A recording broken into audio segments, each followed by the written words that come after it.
Bonjour à tous. Je vous propose qu'on démarre. Il y a encore quelques personnes qui s'installent.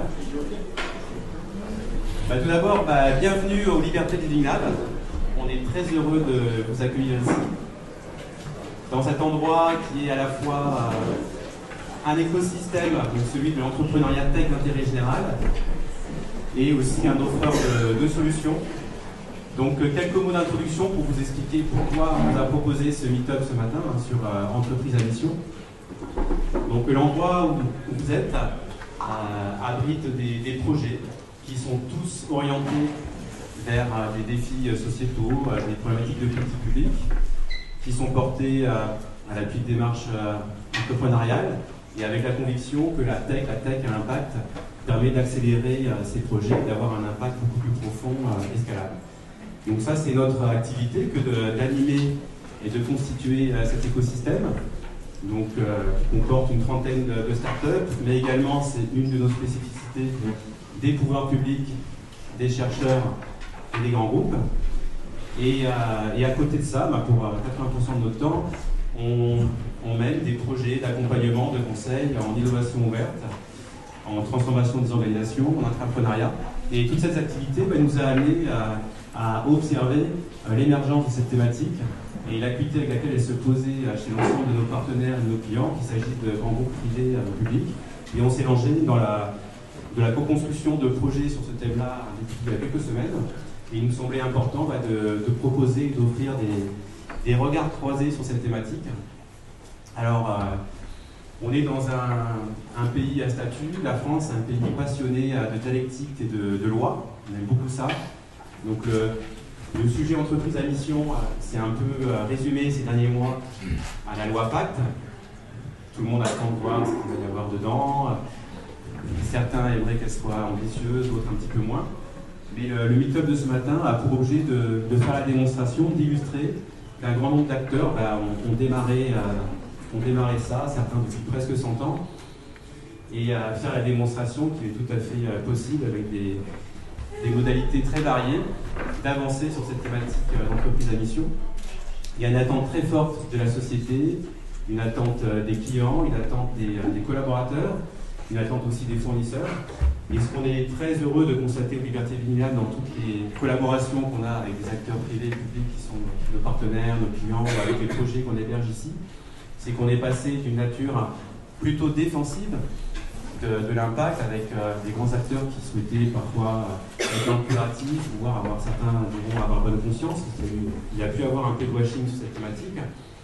Et donc sur les sujets de la relation avec les fournisseurs, la bonne organisation humaine, l'impact sur la société, essayer de ne pas faire trop de dégâts. Donc une démarche qui est plutôt empreinte de défensive, une démarche vraiment offensive, où il est question de vocation, de raison d'exister, et d'incorporer dans le projet des entreprises de l'impact, de l'intérêt général, de la performance sociale et environnementale.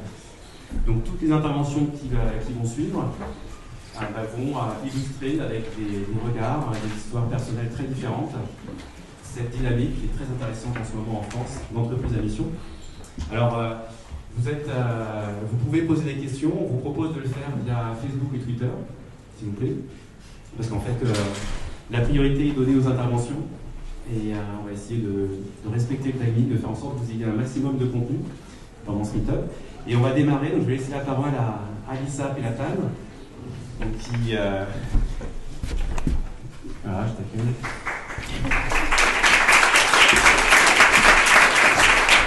Donc Alissa qui est une experte juridique, qui a un profil international, qui est engagée personnellement et professionnellement de longue date sur ce sujet. Et donc il va un peu nous planter le décor et nous apporter son regard d'experte. Voilà, à toi la parole. Merci. On est à deux, donc merci de nous accorder. Je vais faire 10-15 minutes maximum de faire un peu ce que tu m'as dit, le décor, pour essayer de vous expliquer qu'est-ce que c'est une entreprise à mission. Parce qu'on entend parler maintenant depuis quelques mois et même quelques années. Une entreprise à mission, c'est très bien, mais qu'est-ce que c'est une entreprise à mission? Je pense que vous avez envie de savoir ça, on est d'accord? D'accord. Bon, je vais faire mon mieux pour essayer de vous expliquer le contexte dans lequel vous êtes Donc, si vous n'êtes pas au courant, vous êtes dans un contexte global, vous êtes dans un mouvement, la France est dans un mouvement international, un mouvement qui existe depuis une cinquantaine d'années et qui accélère depuis une dizaine d'années. Donc ça, c'est très important à savoir. Donc, j'ai 2 constats à faire et puis ensuite, je vais vous laisser à la fin de mon petit discours avec des questions et des challenges pour justement animer le débat. Donc, premier constat. Donc là, on peut passer à l'autre slide. Ah, merci. Donc, premier constat. Si je peux... Ah, là. Premier constat, si vous n'êtes pas au courant aussi, là, je vais vous peut-être bouleverser votre vie, mais l'économie est en pleine mutation. Donc, si vous n'êtes pas au courant, il faut savoir qu'on est en pleine transformation dans le monde entier. On va vers profit, vers un but. Tout le monde cherche du sens. Les jeunes entrepreneurs, même les jeunes diplômés, ils cherchent du sens dans le travail. On voit aussi plutôt des façons de gérer une entreprise qui est plutôt collaborative plutôt que hiérarchique. On voit plutôt open source, une transparence, une collaboration. Donc il y a plein de choses qui se passent et on voit que notre économie actuelle avec la crise bancaire, ça ne marche plus. Donc on va créer des nouvelles innovations et c'est justement à Liberty Living Labs qu'on peut créer aussi ces innovations pour avancer l'économie. Donc forcément, si l'économie et le monde est en train de transformer, les entreprises aussi. Les entreprises, ils font partie des acteurs principaux de l'économie. Ils font aussi faire avancer aussi l'économie et nos réflexions et l'innovation. Donc voilà, deuxième constat, l'entreprise est en pleine mutation. Donc je suis avocat. Je ne sais pas si Thomas vous a expliqué ou pas, mais je fais partie d'un collectif d'avocats qui sont spécialisés dans tout ce qui est entreprise d'électronique sociale et solidaire et aussi impact investing. Et au sens large, on travaille aussi avec plusieurs B Corp, enfin des hybridisations. Et donc je travaille sur ce sujet-là en tant qu'avocat, mais aussi en tant que professeur. Donc j'enseigne depuis 7 ans en université et notamment à Sciences Po. Et j'étudie ce sujet depuis 12 ans. D'accord? Et depuis 12 ans, je constate qu'il y a une mutation de l'entreprise. Et ça, c'est voilà, si je peux résumer en une phrase, l'entreprise va vers une mode d'hybridisation, une future modèle des entreprises. Ce n'est plus une dichotomie entre for-profit et non-profit, ou ce qu'on peut dire les organismes à but lucratif, non lucratif. Toutes les entreprises, y compris les entreprises à but non lucratif, sont en train d'aller vers le milieu, qui est une hybridisation, un modèle hybride, parce que les associations, par exemple, les fondations, ils cherchent aussi à des nouveaux modèles économiques pour justement promouvoir un but social et sociétal. Et les entreprises aussi. Pourquoi? Il y a plein de raisons que j'ai listées en anglais. Je peux vous donner mes présentations à la fin. Mais juste pour vous dire que l'entreprise est vraiment en train de changer. On voit aussi par rapport à l'entreprise que maintenant l'objectif principal, donc ça c'est le premier indice de qu'est-ce que c'est une entreprise à mission. L'objectif principal n'est pas la recherche de maximiser le profit des actionnaires, mais l'objectif principal maintenant et de plus en plus, c'est de créer des modèles économiques durables pour soutenir une mission sociale et sociétale. Donc oui, dans le Code civil, l'article 1832, oui, on va créer une entreprise, une société a pour but éventuellement pour les associés, de partager le bénéfice, mais c'est qu'une but, c'est un but parmi d'autres. Et depuis une trentaine d'années, on voit qu'il y a plusieurs buts, plusieurs objectifs qu'on parle le triple bottom line. Donc triple bottom line, c'est people, profit and planet. Donc on veut aussi soutenir et on veut gagner de l'argent. Ça, c'est pas mauvais en soi. Mais on veut aussi on veut chercher un but. On veut chercher un but sociétal et environnemental. On veut changer le monde. On veut protéger la planète parce qu'on voit qu'il y a le changement climatique qui existe, qu'on ne peut pas juste s'asseoir et rien faire. Il faut faire quelque chose. Et l'entreprise, c'est un véhicule parfait pour justement promouvoir cette transformation. Donc, ça c'est le deuxième constat. je constate aussi que l'entreprise, comme je disais, ce n'est qu'une véhicule, d'accord? C'est un moyen, et on peut dire que l'entreprise est méchante, l'entreprise est bonne, enfin, on peut avoir plein de débats sur qu'est-ce que c'est l'entreprise, mais à la fin de la journée, ce n'est qu'un véhicule, d'accord?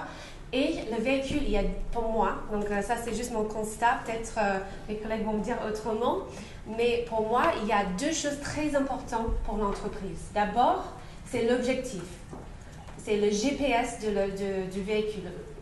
D'où va et on va aller où avec cette entreprise? Quel est l'objectif principal? Quel est le but de ce trajet avec ce véhicule? Et deuxième chose très importante, l'entreprise est comme un véhicule et donc on doit gérer la société, gérer le véhicule. Donc on va conduire le véhicule de façon durable aussi et qui respecte aussi les lois en vigueur et aussi l'autrui. Et il faut avoir les deux. Donc, il faut avoir les deux caractéristiques pour une entreprise émission. Il faut d'abord avoir une vision ou une mission. C'est très important de savoir d'où vous allez. Et le deuxième, je dirais, le deuxième chose très importante, c'est comment vous gérez la société. Et l'un va avec l'autre. On ne peut pas parler de la mission sans parler de l'impact sociétal et environnemental de la société. Les deux sont très importants. Et je vais vous expliquer pourquoi plus tard. Ok, donc ça c'est le deuxième constat. Maintenant, je vais vous parler de le contexte dans lequel vous êtes. Je vous disais tout à l'heure que vous êtes dans un contexte international, un mouvement international qui existe depuis une cinquantaine d'années et qui accélère depuis une dizaine d'années. Donc avec ce rapport, je ne sais pas si vous avez déjà vu ce rapport, mais sinon il faut absolument le lire. C'est un Profit with Purpose Business. C'est un rapport qui a été rédigé par le Mission Alignment Working Group en 2014 par le G8. Et donc, dans ce rapport, il constate que dans les 7 continents, il y a un mouvement pour les entreprises à chercher à titre principal ce but, cette purpose, ce sens. Et le profit, ce n'est qu'un moyen. D'accord? Un dirigeant, c'est aussi les salariés, c'est les clients, c'est les fournisseurs. Tout le monde doit participer et ses intérêts doivent être pris en compte. Et le troisième caractéristique qui était constatée parmi tous les 13 pays qui sont représentés dans ce groupe de travail, c'est qu'il y a une transparence. Oui, ok, on est d'accord qu'on veut prendre en compte les intérêts des parties prenantes, mais on veut aussi être transparent dans notre évaluation de notre impact sociétal et environnemental. On va publier aussi ce qu'on va faire.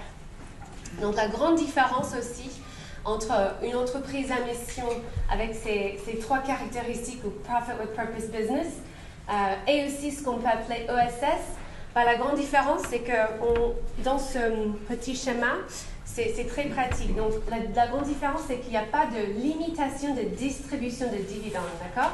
Donc on voit ici que les charities, donc les associations d'intérêt général, ils ont envie, à titre principal, d'avoir un impact sociétal et environnemental. Ils veulent chercher aussi un intérêt général. Mais il n'y a pas de distribution de dividendes, il n'y a pas de distribution d'actifs. Ensuite, on peut aller vers internal distribution, donc les distributions par rapport à les salaires, la rémunération. On peut voir un tout petit peu d'activité économique. Et Up Social and Solidarity Enterprises, c'est là ce qu'on appelle les entreprises de l'économie sociale et solidaire. Et c'est la loi de 2014 qui demande, qui oblige que les entreprises ne distribuent pas 50% des dividendes. Donc, ils ont une distribution limitée à 50%. Et c'est là où on se retrouve ici pour une entreprise à mission ou Profit with Purpose Company. C'est-à-dire, il n'y a pas de limitation de distribution des dividendes, mais il y a une recherche à titre principal de ce profit, de purpose, le sens, la mission, d'accord? Et c'est là où on focalise notre attention, juste pour faire un peu éclairer le débat. Donc, Profit with Purpose Company, ça existe maintenant depuis 8 ans à peu près. Ça a commencé aux États-Unis avec la forme juridique, un statut juridique qui s'appelle Benefit Corporation. Donc, Benefit Corporation, c'est un statut juridique seulement disponible pour les entreprises à but lucratif. On a le label B Corp qui a été créé en 2008 aussi. Et on a le Social Purpose Corporation qui a été créé en 2012. Donc, ces trois tendances aux États-Unis, c'est intéressant parce qu'ils ont des différentes caractéristiques. Je ne vais pas rentrer dans les détails, je peux vous envoyer mes recherches, il n'y a pas de problème. Mais juste pour dire qu'aux États-Unis, le même débat il y a 8 ans est en train de se faire en France. En France, on voit la même tendance. Il y a deux types d'entreprises à mission qui sont en train d'être promulguées en France. Je vais vous expliquer lequel et quelle est la différence entre ces deux tendances.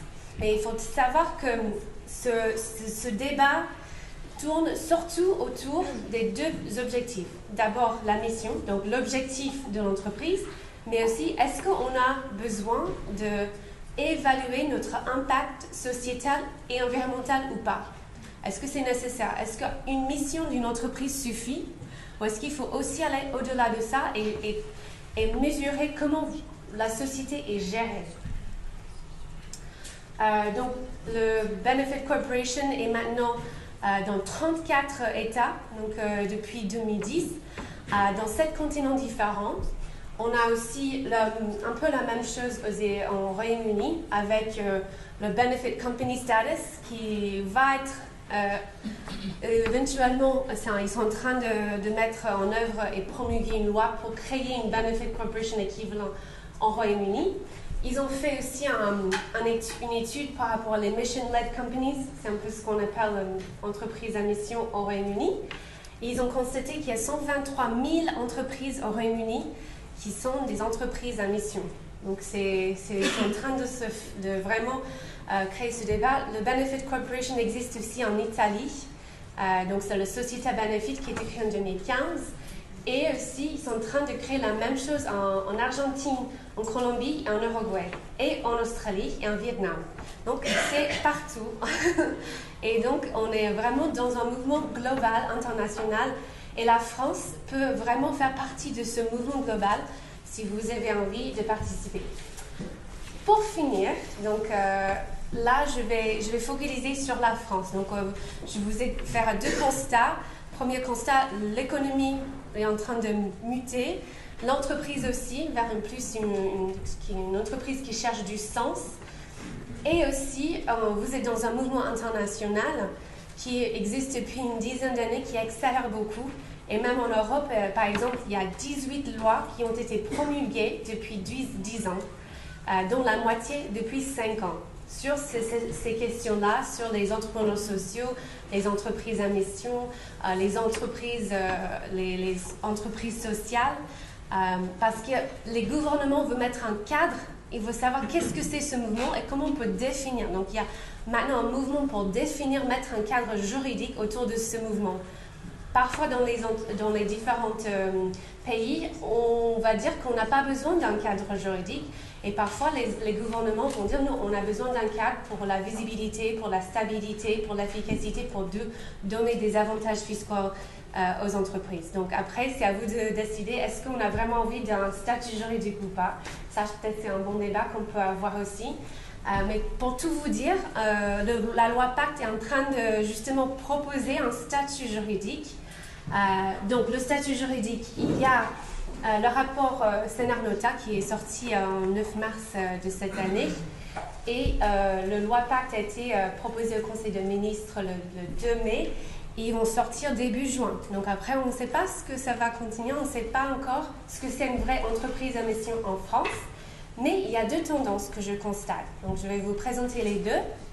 Donc première entreprise à mission, le schéma, c'est la société à objet social étendu, SOS, qui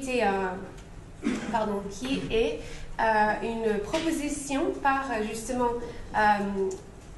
Blanche Ségresson et Kevin Levella dans l'économie Paris-Tech.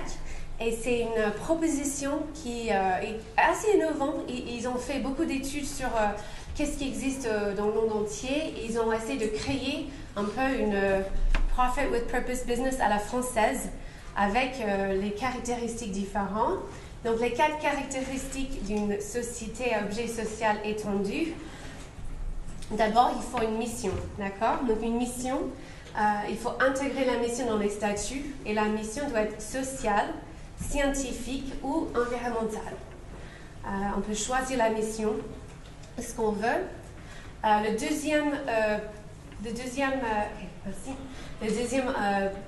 caractéristique, c'est un engagement. Donc, il faut impliquer les parties prenantes dans la validation de la mission. Et ensuite, on peut créer un comité d'objets sociaux étendu, donc une gouvernance pour préserver et protéger la mission. Et ensuite, on aura une évaluation sur la mission. Est-ce que vous avez éteint la mission? Est-ce qu'il y a des objectifs dans la société et la stratégie? Est-ce que ça correspond à la mission? D'accord? Deuxième modèle, donc pour moi, la société objet social étendu est un peu comme un social purpose corporation que j'ai vu aux États-Unis, dans le sens où on peut choisir notre mission. On n'a pas besoin de regarder la gestion globale de la société. On a juste besoin d'avoir une mission sociale, environnementale, scientifique, et c'est tout. Et puis on protège cette mission. Deuxième proposition d'entreprise à mission, c'est la proposition qui était dans le rapport Sénat-Nota et qui est une entreprise objet d'intérêt collectif. Qu'est-ce que c'est un objet d'intérêt collectif? Encore une fois, il n'y a pas de cadre juridique pour l'instant. Mais on constate dans le rapport qu'il y a 4 caractéristiques encore.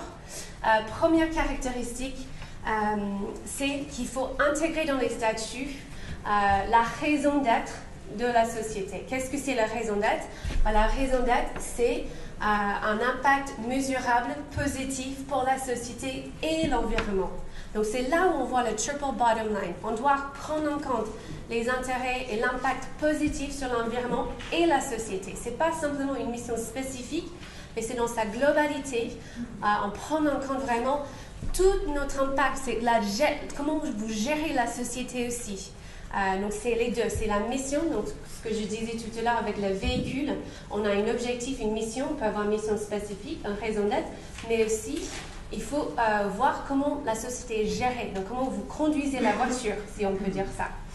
Deuxième obligation, c'est qu'il faut créer un comité d'impact, doté des moyens pour intégrer les parties prenantes. Et ensuite, il faut mesurer votre impact, d'accord, avec une évaluation. Pour l'instant, ils proposent éventuellement que cette mesure d'impact est comme une mesure d'impact pour le Grenelle 2 ou pour les grandes sociétés de CAC 40. Et puis, la quatrième obligation, c'est qu'il faut publier une déclaration de performance au public dans le site internet ou même auprès des différentes instances. Mais on ne connaît pas exactement la mise en œuvre de cette entreprise. Donc, quelle est la différence entre le Benefit Corporation équivalent, donc ce que j'appelle le Benefit Corporation équivalent, et aussi le SOS, le Société à objet social étendu. Mais la grande différence, et ça c'est une piste de réflexion que je vais vous laisser maintenant à réfléchir, la grande piste de réflexion, le premier pour moi, c'est est-ce que dans la mission, donc une entreprise à mission, est-ce que l'entreprise doit avoir une mission spécifique? Par exemple, réduire la nutrition, réduire la pauvreté en Afrique, ou éventuellement promouvoir de nouvelles technologies, ou créer un partage entre, et créer de liens sociaux. Est-ce que c'est suffisant? Est-ce que c'est suffisant d'avoir un objectif et c'est tout? Ou est-ce qu'il faut aussi prendre en compte les intérêts globaux de la société, l'impact de la société, c'est-à-dire comment ils gèrent, comment la société est gérée, est-ce qu'ils font des triages, est-ce qu'ils réduisent aussi les effets négatifs sur l'environnement, est-ce qu'ils utilisent les ampoules LED, est-ce qu'ils ont des congés éventuellement social pour proposer aux salariés de prendre une journée pour faire du bien et pour travailler pour une association. Est-ce que la société est gérée de façon responsable? Est-ce qu'il faut avoir les deux ou juste une mission et ça suffit? Deuxième enjeu pour moi, très important il faut vraiment faire attention dans la mise en œuvre de la loi Pacte, c'est comment évaluer l'impact sociétal et ou environnemental. Ça, c'est pour moi le vrai enjeu très important. Pourquoi? Parce que si chaque société peut décider comment ils évaluent l'impact sociétal et environnemental, on n'a pas de l'évaluation comparable. D'accord? Ça veut dire quoi? Ça veut dire que c'est comme le bac. Si chaque étudiant pour le bac peut choisir le sujet, pour choisir leurs indicateurs de performance, peut dire, ok, moi, je vais choisir cette question et je vais répondre, bah forcément, tout le monde va être le meilleur étudiant. Si on n'a pas une évaluation comparable parmi toutes les sociétés, c'est pareil pour le bac, on ne peut pas mesurer les valeurs de la société. Et du coup, on peut retomber dans le greenwashing, social washing, etc. Donc, il faut vraiment faire attention que cette évaluation soit comparable, soit aussi pour tout le monde et qui rentre aussi dans ces évaluations comparables internationales. Et puis, je vais terminer aussi, parce que je vois qu'on doit arrêter, à dire que est-ce qu'on veut aussi rentrer enfin dans un contexte global? Est-ce qu'on veut créer une entreprise à mission à la française sans prendre en compte le mouvement dans lequel vous êtes? Ou est-ce que dans cette entreprise à mission, nous avons envie de rentrer dans ce mouvement international, de rentrer aussi dans ces caractéristiques d'une Profit with Purpose Business Benefit Corporation, tout ce qui se passe dans le monde entier? Ou est-ce que c'est peut-être une manière de distinguer la France des autres pays? Non, dans tous les cas, pour terminer, la France est dans une position très importante.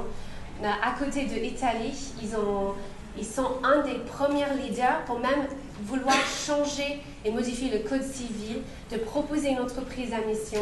Donc vraiment, je vous encourage à suivre ce débat parce que c'est un débat qui peut vraiment changer l'histoire aussi en Europe et dans le monde entier. Merci beaucoup.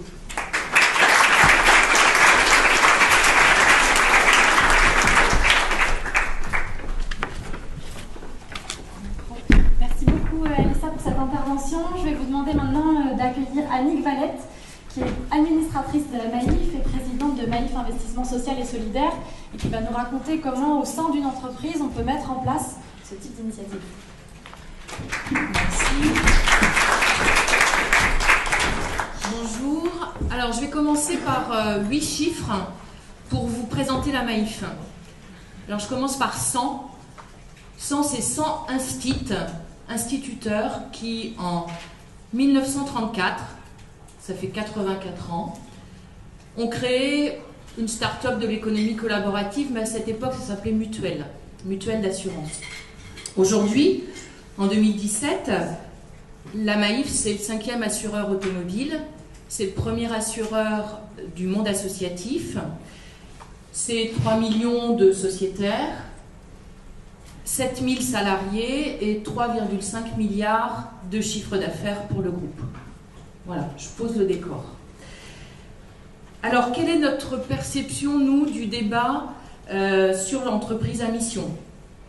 Alors, vous n'êtes pas sans observer qu'il y a une tendance forte actuellement à parler du rôle de l'entreprise et on observe qu'il y a des attentes assez incompatibles telles que une exigence de performance toujours plus forte de la part des actionnaires, une attente de sens qui est une condition désormais essentielle de l'engagement des collaborateurs et une demande de plus en plus forte d'une contribution des entreprises à la résolution de problèmes colossaux, problèmes qu'elles sont souvent accusées d'avoir elles-mêmes alimentés. Alors la conviction de la Maïf, c'est la suivante. Pour nous, la tentation d'un repli sur soi n'est pas à la hauteur des enjeux qui sont devant nous et nous sommes convaincus qu'il est nécessaire d'encourager toute entreprise qui œuvre en faveur du bien commun. Alors, le débat actuel porte en lui, en fait, la victoire d'idées que nous portons, nous, depuis toujours, depuis notre création. Et puis, on se réjouit si le monde mutualiste peut être une source d'inspiration pour des entreprises qui cherchent à concilier performance économique, confiance des clients et engagement des collaborateurs. Le débat il s'est focalisé aujourd'hui beaucoup sur le caractère obligatoire ou non de la prise en compte des intérêts des parties prenantes de l'entreprise, autres que ses seuls actionnaires. Et pour nous, on plaide plutôt pour un dispositif qui serait à la fois obligatoire et facultatif. Alors obligatoire, ça veut dire un socle qui s'imposerait à tous, contraignant chaque entreprise à s'interroger sur sa contribution sans pour autant créer du risque juridique. Et puis un étage facultatif qui permettrait aux entreprises qui veulent s'engager fortement dans cette voie d'être reconnues par les consommateurs. Alors, est-ce que Maïf est une entreprise à mission ? En tout cas, c'est un sujet qui est au cœur de l'engagement mutualiste. Dès la première moitié du XXe siècle, les mutuelles d'assurance, la petite start-up de l'économie collaborative dont je parlais, elles ont inventé un modèle solidaire et citoyen créé par et pour leurs sociétaires. Et ce que dit le rapport, enfin ce que propose le rapport Nota, c'est que l'entreprise va être gérée dans son intérêt propre, en considérant les enjeux sociaux et environnementaux de son activité. Eh bien, les mutuelles sont, par nature, des entreprises dont l'objet social est d'abord l'intérêt général et le bien commun. Et dans le modèle spécifique Maïf, éthique et performance sont indissociables. Non seulement l'une, l'éthique, ne va pas sans l'autre, la performance, mais l'une procède de l'autre, et c'est la clé de notre réussite. L'éthique, pour nous, est un facteur de différenciation et un avantage concurrentiel majeur, source de notre performance. Et le fait d'être performant crédibilise notre engagement sociétal et nous permet de le renforcer. C'est un modèle gagnant-gagnant. Donc en synthèse, nous avons la conviction que la Maïf incarne ce concept d'entreprise à mission depuis tout le temps, sans le savoir, peut-être comme M. Jourdain. Alors, les discours c'est bien, mais les preuves. Donc aujourd'hui, à la Maïf, on est plus que jamais fidèle au modèle mutualiste et on place le sociétaire, notre client, au cœur de notre organisation. Alors, quelques éléments de cette singularité. Tout d'abord, la communauté Maïf, elle est portée par une gouvernance mutualiste. La société d'assurance mutuelle, c'est un groupement de personnes, c'est-à-dire que la propriété collective de l'ensemble de ces sociétaires, et elle est basée sur le principe une personne, une voix. Chaque sociétaire est à la fois assuré et assureur. Et c'est bien cette spécificité-là qui fait notre singularité. Notre modèle repose sur la représentation et une participation démocratique de ces sociétaires à tous les niveaux de la gouvernance, jusqu'au plus haut niveau. Le président de la Maïf est un sociétaire, le conseil d'administration qui est élu par l'Assemblée générale, tous les membres du conseil d'administration sont des sociétaires, et l'Assemblée générale est elle-même élue, composée de 750 délégués élus des sociétaires qui sont élus par les sociétaires. Et par ailleurs, et là c'est une spécificité non négligeable de la mutuelle Maïf, la Maïf délègue à 650 sociétaires de la représenter au plan local. Ce sont des militants qui portent sur le terrain les valeurs de la mutuelle, les choix politiques, qui participent à la promotion du modèle de l'économie sociale, mais qui aussi sont des médiateurs entre la mutuelle et les sociétaires. Par exemple, lors de la gestion d'un sinistre, eh bien, ces mandataires du conseil d'administration vont être des intermédiaires pour que la relation entre le sociétaire et la mutuelle soit la plus fluide possible. Autre caractéristique, les profits que nous réalisons bénéficient à la collectivité des sociétaires. Comme toute entreprise, nous avons comme objectif d'équilibrer nos comptes et d'être performants et de générer du résultat. Ça permet d'assurer la pérennité de la mutuelle, sa capacité à se développer et de s'adapter à ses évolutions. Et cette performance, vous voyez bien qu'elle bénéficie à la communauté des sociétaires qui sont propriétaires de la mutuelle. Et on voit bien que l'intérêt de la Maïf, c'est l'intérêt de ces sociétaires. Autre élément, puisque nous n'avons pas d'actionnaires à rémunérer, ça veut dire que nous pouvons gérer notre entreprise sur le long terme et prendre le moins de risques possible. Notamment dans le cadre de notre gestion d'actifs, nous ne prenons pas de risques avec comme seul objectif de générer des profits à court terme. Notre volonté, c'est et notre ambition, c'est toujours une gestion à long terme. Ce type de choix, eh bien, ça nous a particulièrement protégés lors de la crise de 2009. Avec l'effondrement des marchés, eh bien, nous avons été protégés parce que les choix que nous avions faits étaient des choix prudents. Alors, on est convaincu que notre conception de l'économie a de l'avenir nous devons la promouvoir, nous devons l'incarner au quotidien et donc nous avons un devoir d'exemplarité. Et ça s'exprime dans toutes les activités de l'entreprise. Alors je vais vous citer quelques exemples, pas la totalité de ce que l'on fait, mais j'en parlais là. Nous avons environ 19 milliards d'actifs en gestion en permanence pour le groupe Maïf. Plus de 82% de ces actifs sont ISR, investissement socialement responsable, avec un système d'évaluation complet et exigeant. Et par exemple, ça veut dire que la Maïf n'investit pas dans les pays qui n'ont pas aboli la peine de mort ou qui présentent un niveau élevé de corruption ou d'inégalité. De même, nous n'investissons pas dans les entreprises de tabac, d'armement ou de la défense. Et puis, nous n'investissons pas non plus dans les entreprises qui ne respectent pas les 10 principes du Pacte mondial des Nations Unies qui concernent les droits humains, la préservation de l'environnement ou la lutte contre la corruption.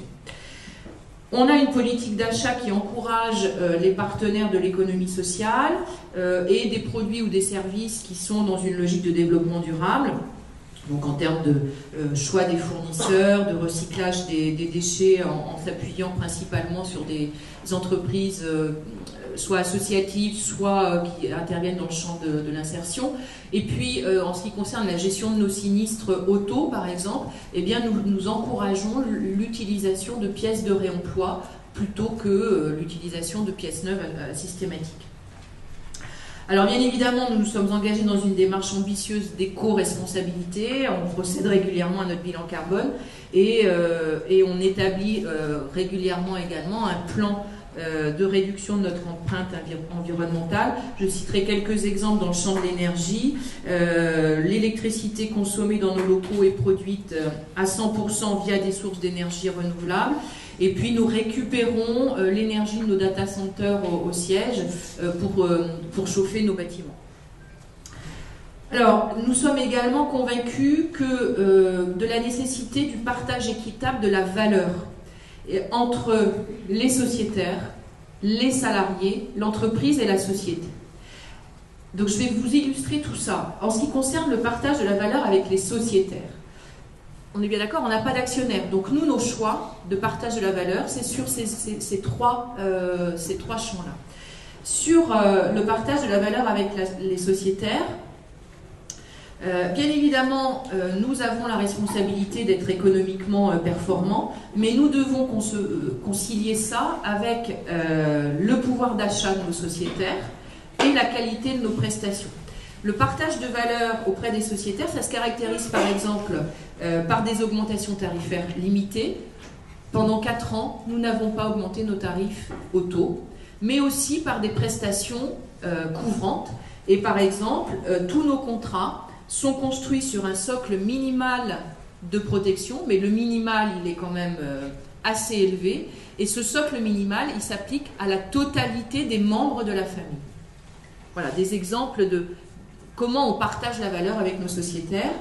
Même chose quand on est dans la démarche de vente des contrats, eh bien, on privilégie le rôle du conseil à celui de la vente à tout prix et on privilégie l'écoute, la présence quand il faut l'être et on ne réduit pas la vente de l'assurance, ou on ne réduit pas l'assurance simplement à une question de prix. La prestation est également, est le plus important pour nous. Autre exemple, la rémunération de nos conseillers est fixe, c'est-à-dire qu'elle n'est pas dépendante du nombre de contrats vendus. Nos conseillers n'ont pas de script, ils sont sur une relation de conseil personnalisée avec les sociétaires ou avec les prospects. Et puis nous donnons la priorité à la qualité du service et à l'accompagnement de nos sociétaires en cas de sinistre, en intégrant par exemple des services en nature. quand, à chaque fois que c'est possible, on met en relation nos sociétaires avec mesdépanneurs.com pour compléter la prestation. Et puis, autre exemple de qualité de service auquel nous tenons, à Saint-Martin, lors du passage de l'ouragan Irma, eh bien, la Maïf a été la première à indemniser ses sociétaires avant même la publication par l'État de l'arrêté catastrophe naturelle. Et puis pour illustrer aussi notre modèle qui repose sur la confiance et la solidarité, on a créé une plateforme qui s'appelle Share Entraide, qui est une plateforme qui permet de mettre en relation gratuitement des citoyens, qu'ils soient sociétaires ou pas, lors de catastrophes naturelles, et qui leur permettent d'apporter ou de bénéficier de services gratuits comme du covoiturage, un logement pour 3 jours, ou un coup de main puisqu'il faut nettoyer le garage lorsqu'il y a une inondation. Voilà. Donc ça s'appelle Share Entraide, et c'est une plateforme qui est ouverte à tous les citoyens. Qu'est-ce que ça produit tout ça en termes de résultats? Eh bien, ça produit une satisfaction très élevée de nos sociétaires qui s'exprime par leur fidélité hors norme. Quand on regarde les taux de résiliation des assureurs en fin d'année, enfin, tout au long de l'année, la Maïf, on atteint environ 5%, c'est-à-dire qu'environ 5% de nos sociétaires nous quittent tous les ans. Quand on regarde le marché, la moyenne, c'est entre 14 et 17%. Donc les autres assureurs, 14 ou 17% à 17% de leurs clients les quittent chaque année. Eh bien, je peux vous dire que quand on a un taux de départ uniquement de 5%, c'est plutôt confortable notamment en période de crise où on est 5 minutes. Bon, d'accord. Et puis, autre trophée dont on est très fier, ça fait pour 14 années consécutives, on a obtenu le premier prix de la relation client. Le partage de la valeur auprès des salariés, on exige, on attend d'eux de la productivité, mais en retour, on souhaite leur faire profiter des résultats de la mutuelle. Et ça s'illustre par une politique de richesse humaine assez exemplaire qui passe par le management par la confiance, qui génère de la motivation et donc de la performance, une culture du dialogue avec nos organisations syndicales qui nous a permis de signer un accord de réorganisation du temps de travail qui a été co-construit par 700 salariés. Je vous ai dit qu'il y avait 7000 salariés à la mutuelle. 700 salariés ont été mis autour de la table pour co-construire cet accord de réorganisation du temps de travail. Et ce mois-ci, nous avons signé, et nous sommes les premiers en France à l'avoir fait avec 18 mois d'avance, un accord de transformation des instances représentatives du personnel. Et donc ça illustre un excellent dialogue social au sein de l'entreprise. Ça ne vous étonnera pas, vu notre origine, on consacre une part importante de notre masse salariale à la formation de nos collaborateurs, parce que et actuellement les 7000 salariés vont être accompagnés pour obtenir la certification digitale parce qu'il faut qu'ils soient protégés ou du moins efficients dans le cadre de cette révolution digitale. Et donc on voit bien que cette politique de richesse humaine qui est assez ambitieuse, elle favorise l'innovation, l'agilité, l'attractivité dans la course au talent et évidemment la satisfaction et la fidélité de nos clients. Si je veux illustrer maintenant le partage de la valeur avec notre environnement, je vous citerai le fait que l'on souhaite embarquer avec nous dans cette volonté d'une nouvelle société plus collaborative, plus solidaire, etc. On embarque nos sociétaires dans cette volonté-là. Et comment? Eh bien, en leur proposant des contrats d'épargne, d'assurance vie qui sont tous solidaires. Solidaire, ça veut dire quoi? Soit les fonds sur lesquels investissent ces contrats sont des fonds solidaires qui viennent financer des entreprises, de l'insertion, du handicap, etc. Soit parce que les sociétaires dans leurs contrats vont abandonner une partie des intérêts qui ont été générés au profit d'associations dans le champ de l'insertion, etc. Nous avons des partenariats avec le WWF, Zero Waste, etc., qui nous permettent de toucher en fait un public large. On a créé une plateforme Medata et moi qui permet aux internautes de reprendre en main leur identité numérique sur les notions d'e-réputation, de réseaux sociaux, de données personnelles, et ça c'est un sujet d'actualité. Le Maïf Numérique Tour, qui est une classe numérique mobile qui permet en fait à tous les enfants de France d'aborder les notions d'opportunités, de défis numériques liés notamment à l'IA, à l'intelligence artificielle. Tout ça, c'est ce que l'on fait, ça génère du succès, ça nous encourage, mais ça nous engage aussi à aller plus loin pour demain. Et notre vision de la société, c'est bien une vision d'une société de partage. Et pour cela, nous allons devoir, nous, Maïf, pivoter pour pouvoir nous adapter aux évolutions du marché et de la société. On voit bien que l'usage va remplacer la propriété, le logement, la mobilité, tout ça rentre dans une nouvelle ère. La révolution digitale, elle va bien évidemment impacter les habitudes de consommation, de production, d'échange, nos métiers. Vous voyez, je pense aux objets connectés, aux voitures autonomes, à l'intelligence artificielle, à la blockchain, tout ça, ça va impacter fortement le métier d'assureur, et donc on doit s'adapter à ces évolutions-là. Et comment on va s'adapter à tout ça? Vous en parliez, cette volonté d'hybridation, nous sommes complètement là-dedans, parce que nous pensons que notre modèle est pertinent pour apporter des réponses efficaces aux transformations. Et c'est ce qui nous conduit à être attentifs à l'émergence d'acteurs qui sont capables de répondre par la solidarité, par la coopération, par le partage et la confiance aux nouveaux besoins qui s'expriment. Et là, je veux parler peut-être d'un certain nombre d'entre vous, des startups de l'économie collaborative, mais aussi des entrepreneurs sociaux. Et donc, on est dans une véritable logique d'hybridation qui passe par 2 fonds d'investissement, Maïf Avenir, que vous connaissez probablement, qui investit dans les entreprises de l'économie collaborative, du digital, de l'innovation. Maïf Investissement Social et Solidaire, que je préside, qui est un fonds qui investit plutôt dans les entreprises de l'économie sociale et dans les entreprises à impact. Et tout ça, pour nous, ce que nous recherchons avec ça, c'est bien un enrichissement mutuel qui est fondé sur des valeurs communes, une proximité avec des acteurs innovants qui génèrent de l'impact. Ce que l'on veut, c'est bien, avec ces partenaires-là, répondre de façon efficace à ces enjeux sociétaux et générer ensemble des services, des nouveaux services qui seront singuliers, mais qui seront aussi impactants pour nos sociétaires. Je conclus. Est-ce que j'ai répondu à la question Maïf est une entreprise à mission? À vous de le dire.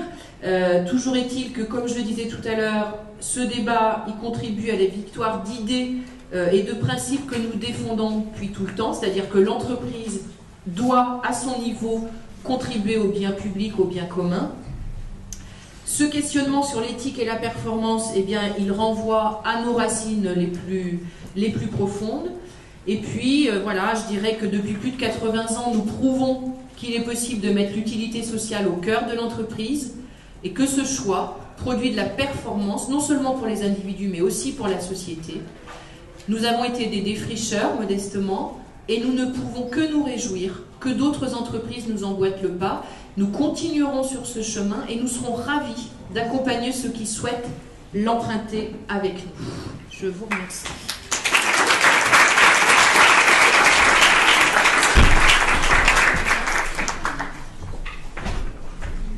Merci beaucoup Annick Valette. Je vous propose maintenant qu'on accueille Laurence Ferraud pour avoir un autre regard, ou en tout cas un autre partage d'expérience sur une entreprise qui a également mis en œuvre pas mal d'initiatives en la matière. Laurence Ferraud, qui est secrétaire générale de Danone France. Merci, bonjour à tous et bonjour à toutes.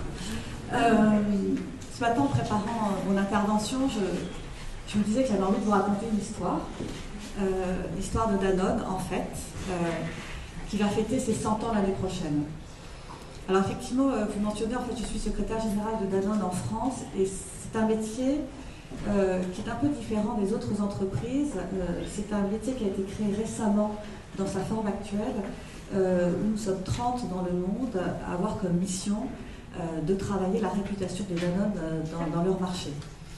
Et je vais vous raconter comment moi je le fais au quotidien, en partant justement de cette grande histoire de Danone depuis 1919 en fait. Donc nos histoires se rejoignent.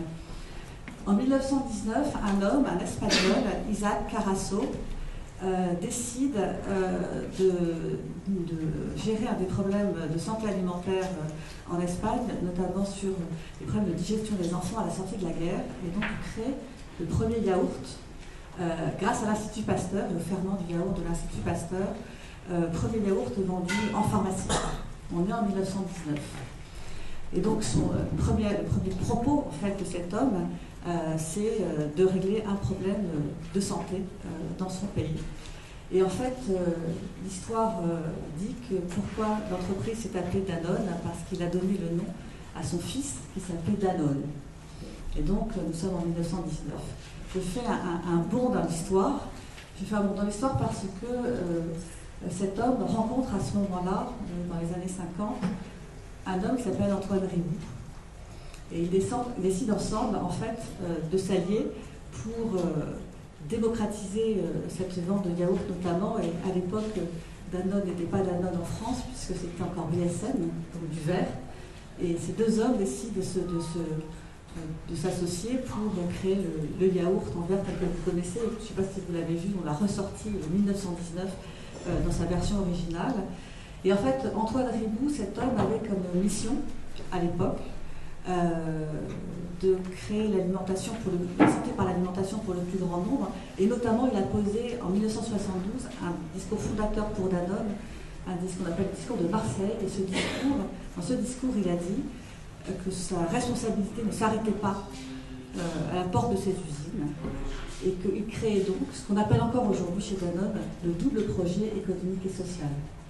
Et donc dans ce double projet économique et social qui est encore en cours aujourd'hui, il y a cette vision profonde que l'économie est au service social, en tout cas l'un ne peut pas aller avec l'autre, et chaque danonneur dans le monde, et nous sommes 100 000, sont porteurs aujourd'hui, nous sommes porteurs de cette double mission.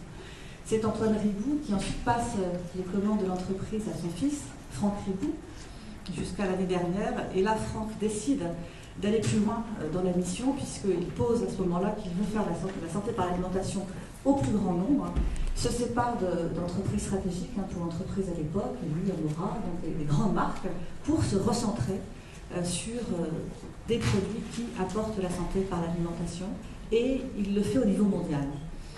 Et nous arrivons en fin d'année dernière où Emmanuel Faber reprend les rênes de l'entreprise. Nous pesons aujourd'hui 25 milliards d'euros dans le monde. Et Emmanuel Faber, à ce moment-là, dans cette continuité managériale en fait, va encore plus loin, puisque lui lance ce grand mouvement. Je ne sais pas si vous avez vu son discours, pas celui de la chaussée, qui est fameux lui aussi, mais celui de Berlin au Consumer Goods Forum l'année dernière, où il pose en fait une nouvelle mission qui est la révolution de l'alimentation. Prenant en fait appui sur ce que vous mentionnez, c'est que la société civile aujourd'hui nous interpelle, et de plus en plus. Et effectivement, moi j'ai envie de dire, même depuis 2 ans, ça s'accélère encore plus. Et donc, il nous incite tous, nous, ce qu'on appelle les danonneurs, mais également la société civile, de nous accompagner dans ce mouvement et de nous challenger pour que nous améliorions.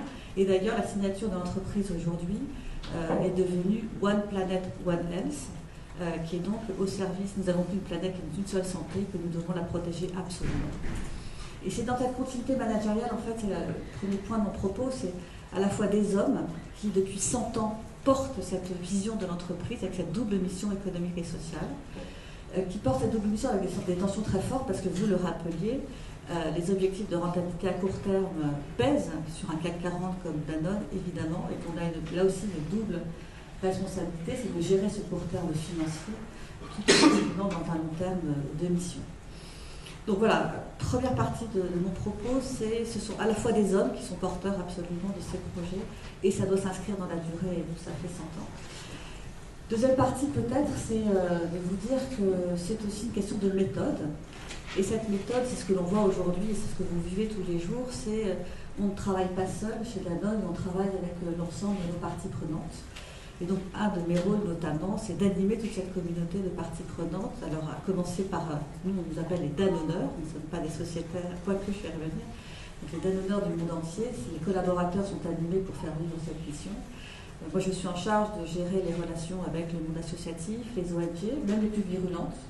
Moi, je pose toujours qu'avec ceux qui nous challengent fortement, que nous pouvons discuter, on ne sera pas forcément d'accord, on sera peut-être d'accord sur nos désaccords, mais on doit pouvoir discuter. C'est le monde public, politique, ce sont les scientifiques, ce sont les médias, les journalistes, enfin, tous ceux qui peuvent avoir un point de vue sur la façon dont nous travaillons. On a une phrase aussi chez Danone où on se dit on n'est pas parfait, mais on n'a pas rien fait, donc nous travaillons sur ce qui reste à faire peut-être.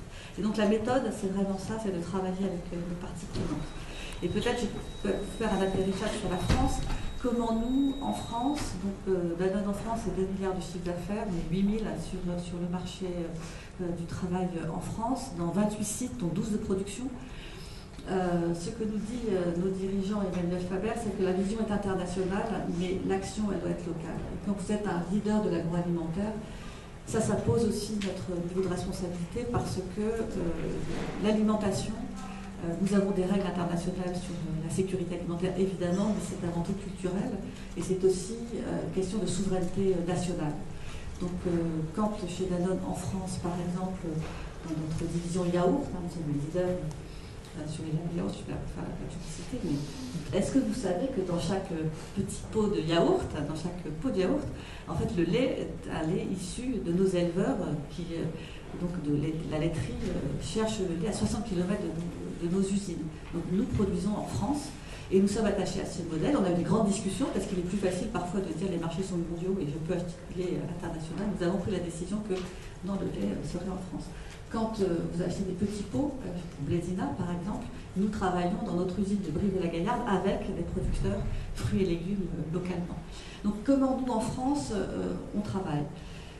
Alors justement, on a posé en ce début d'année une continuité, en tout cas pour rendre concret cette parole et cette vision de One Planet One Health, nous avons posé en France ce qu'on appelle notre Danone Act. Donc c'est fort à la Danone, c'est notre Patriot Act à nous, en tout cas c'est à la fois une vision et des actes. Et on a posé 3 choses. Première chose, et vous le mentionnez dans votre intervention, la transparence. On sait que les consommateurs vont nous arbitrer à un moment ou à un autre, et c'est eux qui ont le pouvoir. Et en fait, pour leur donner le pouvoir d'agir, on a décidé, comme d'autres marques, par exemple, nous avons été inspirés par Patagonia, nous avons été inspirés par le fait que nous devons rendre transparent tout ce que nous mettons dans nos produits.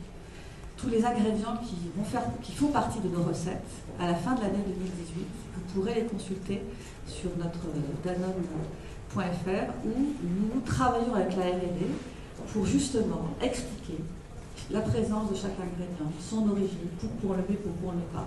Parce qu'on peut être challengé par les ONG, notamment sur la présence de certains ingrédients. Quand on parle de conservateurs, les conservateurs sont aussi présents parce qu'il faut sécuriser l'alimentation. Et la France est un des pays qui a la plus grande sécurité alimentaire. Donc on va expliquer la présence de nos ingrédients. Et comme on sait que les consommateurs, les citoyens attendent plus de naturalité, de simplicité, c'est un mouvement de fond, on s'engage aussi à réduire la liste des ingrédients et on s'inscrit aussi dans les grandes politiques publiques de santé parce qu'on est en train de réduire le sucre, le sel, le gras, tout ce qui aujourd'hui pose souci pour la santé publique. Donc premier grand axe, c'est la transparence absolue parce que le consommateur doit avoir les moyens de choisir Danone ou d'autres marques. La deuxième chose, et on le voit, c'est cette tendance pour l'agriculture biologique. Alors le grand souci, c'est que la France est en retard. Et donc, nous voulons accompagner ce genre de mouvement. Mais on sait aussi que toutes les terres et tous les agriculteurs ne pourront pas passer en offre biologique. Mais pour les enfants en France, nous avons pris cet engagement que d'ici à 2 ans, l'ensemble des marques Danone en France aurait une alternative biologique. On va plus loin, c'est notre 3e grand enjeu sur l'agroalimentaire et le paysage agricole français. On a lancé un grand mouvement sur ce qu'on appelle l'agriculture régénératrice. Ça veut dire quoi l'agriculture régénératrice? L'agriculture régénératrice, c'est une agriculture qui sera plus respectueuse des sols, et c'est un grand enjeu de société de redonner, de retravailler sur la fertilité des sols. À la fin de la guerre, on a été plutôt sur de l'extensif, donc il ne faut pas critiquer les choix que l'on a fait, mais maintenant on sait qu'on peut revenir sur une culture plus respectueuse, notamment de nos sols. plus respectueuse aussi des hommes et des femmes qui travaillent, c'est SOL, et donc j'y reviendrai. On a une contractualisation avec le monde agricole pour leur permettre d'assumer leurs coûts de production, et puis plus respectueuse également des animaux, donc c'est le fameux welfare animal. Donc cette agriculture régénératrice, ça veut dire quoi? Ça veut dire qu'on veut lancer en France, et on y travaille avec le gouvernement actuel, une grande transformation agroécologique, parce que nous pensons que l'alimentaire en France est une question aussi de souveraineté nationale. Je vous donne un exemple. Aux États-Unis, Danone a décidé que 50% de son offre serait non OGM. Pourquoi c'est un acte politique? Parce qu'aux États-Unis, les citoyens américains mangent à 97% de la nourriture OGM, puisque 87% de l'agriculture aux États-Unis est OGM. Danone dit que